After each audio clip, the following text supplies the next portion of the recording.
Many Indian American political leaders and community members view Joe Biden's choice of Senator Kamala Harris as his Democratic running mate as a symbol of progress in the U.S. Senator Harris, who became the first black woman on a major party's presidential ticket last week, also became the first Indian American, South Asian, and Asian American person to be chosen for the role. Many Asian Americans see this as a powerful statement on American possibility. In an article for the Washington Post, Ishaan Tharoor writes about Harris and the rise of Indian origin politicians in the West. He's a columnist for the Washington Post covering foreign affairs, geopolitics, and history. Ishaan, welcome. Thank you so much for being with us. Thank you for having me. So how is Senator Kamala Harris's vice presidential nomination resonating with Indian Americans? Well, Indian Americans, of course, they comprise one of the fastest growing communities in this country. There are upwards of 5 million of us almost at this point.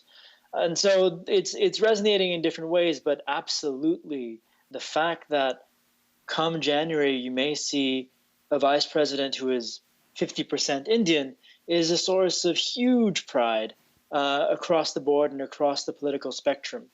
Kamala Harris is somebody who is not there because of her identity. She's an accomplished politician on her own right, and her identity doesn't define who she is politically. But it is massively inspiring, and I think the fact that, first of all, that she's biracial, that she comes from both parents, she's a child of immigrants. It's a testament to a certain story of American pluralism that is incredibly inspiring as well to a lot of people here and abroad. But at the same time, what I think is interesting to note is that she's no longer an anomaly. In the United States, you have already a track record of successful Indian American politicians. I'm thinking, Bobby Jindal and Nikki Haley among the Republicans. In the Democratic caucus, you have a number of Indian Americans to the left of Kamala Harris, and say Pramila Jayapal and Ro Khanna. And elsewhere in the West, you already have people of Indian descent in significant positions of power, from the Portuguese prime minister right now to the most recent former Irish prime minister to potentially the future British prime minister, Rishi Sunak. He is also Indian origin. And so we may be looking at a moment in a few years from now, depending on how things shake out on both sides of the Atlantic, where the president of the United States is Indian origin in Kamala Harris, and the prime minister is Indian origin. Prime Minister of Britain would also be Indian origin as well. And that's quite fascinating. It is, and Senator Harris is clearly proud of both sides of her blended background. She emphasized her Indian heritage on Indian Independence Day over the weekend. Let's listen to what she said. On August 15, 1947, men and women all over India rejoiced in the declaration of the independence of the country of India. Today, on August 15, 2020, I stand before you as the first candidate for Vice President of the United States of South Asian descent. So, Ishaan, as you pointed out earlier, Indian Americans are considered a fast-growing and influential voting bloc. What kind of role could Kamala Harris play, in mobilizing these voters?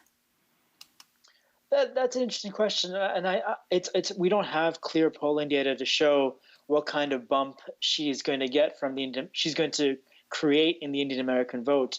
Indian Americans, like most Asian Americans, vote heavily Democratic, and I don't think that's going to change. Of course, at the same time, there's a lot of Indian American support for the right-wing government in India, and that doesn't necessarily mean that map onto Democratic Republican sympathies here. You are seeing a situation where politicians in the United States recognize both the importance of carrying Indian American support politically and its value domestically, but also recognize that India as a country, as another rising power in Asia, is vital for American long-term interests. And the relationship there is something that both Republicans and Democrats are eager to buttress and develop. And so somebody like Kamala Harris is a very potent symbol of the connection between the two countries. But at the same time, we'll see how this plays out geopolitically. You have had other Democratic politicians, including other Democratic Indian American politicians, clash with the current government in India in a pretty eye-catching moment. The Indian Foreign Minister canceled a meeting with senior members of Congress last year because of the presence of an Indian American politician, Pramila Jayapal, who had criticized India's policies in Kashmir. So it's not an easy story here. There are layers to it, and Kamala Harris is part of the whole complex situation there. Right. And of course, President Trump has gone out of his way to sort of cultivate a friendship with the Indian prime minister, as you pointed out. Would that be sufficient to influence some of these voters? Do Indian American voters vote based on their, I mean, of course, they're not a monolith, but in general, do they base on what would help their situation here in America, or do they put a premium on the relationship between the U.S. and India? As you said, they're not a monolith, and for every voter who says they do vote because of the Indian-U.S. relationship, there are other voters who would say they don't. Right. Yeah, absolutely, there is a generational split where you do have the older generation of Indian American voters who are perhaps a bit more culturally and politically conservative, a bit more influenced by developments in South Asia, but you have a younger generation that is very animated and very visible in the progressive movement, in sort of the Bernie Sanders wing of the party. So there's no one answer to it.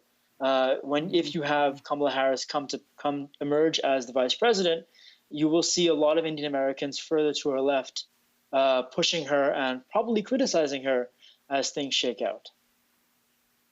Very interesting. All right, Ishaan Tharoor, thank you so much for joining us. We really appreciate it. My pleasure. Thank you.